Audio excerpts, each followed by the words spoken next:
I don't think we should ever stop and worry about what we can talk about, because the very vestige of speech gives us the right to talk about things, and that's what gives us, as Darwin would say, power over the higher animals.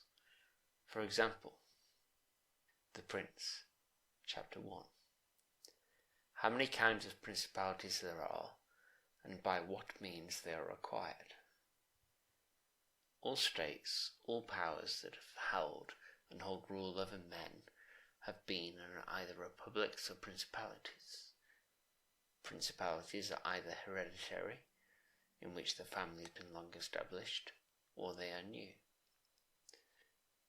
The new are either entirely new, as is Milan to Francesco Sforza, or they are, as it were, members annexed to the hereditary state of the prince who has acquired them, as is the kingdom of Naples to that of the king of Spain. Such dominions thus acquired are either accustomed to live under a prince, or to live in freedom, and are acquired either by the arms of the prince himself, or of others, or aroused by fortune or by ability. Chapter 2. Concerning hereditary principalities. I will leave out all discussion on republics, inasmuch... Hang on, inasmuch is not one word. You can't just mush 3 words together. Right, Machiavelli, do what you want. Inasmuch as in another place I have written of them at length, and will address myself only to principalities.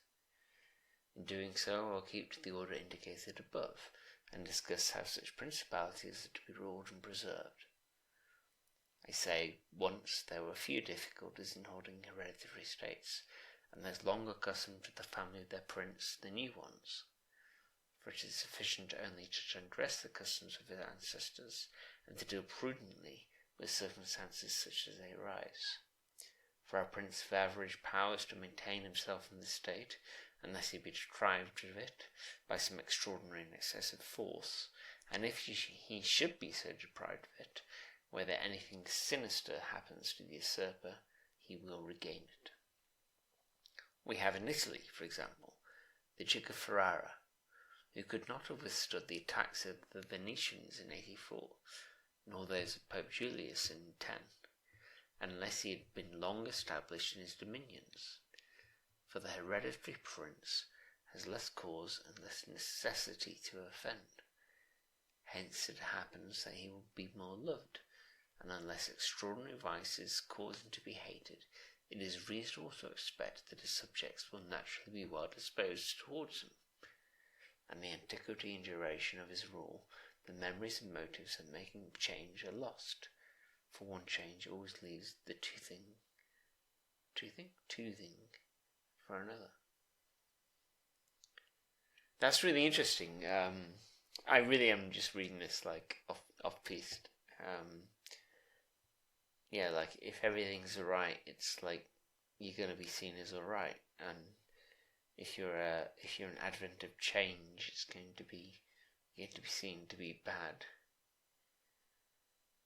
Is that true historically? Like, the antithesis of that would be, the rising of usurpers and people rising up against whether it's the patriarchy or the monarchy or whatever particular key you want to bring. So doesn't it just go back and forth? Like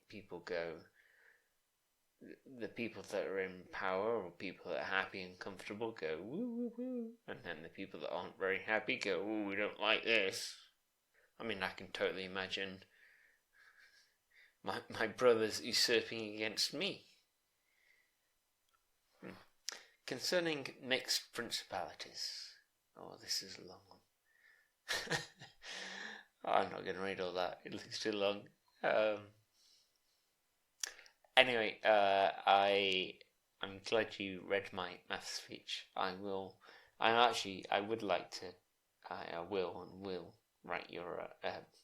read. It's 3 in the morning, Ali. Give me a break. I will read The Prince, and I may come back to you with more opinions. The fact that 0.999 equals 1. Well, we all have trust issues. Like, honestly, if you look at Gödel's incompleteness theorem, then all mathematicians are basically in the closet about it.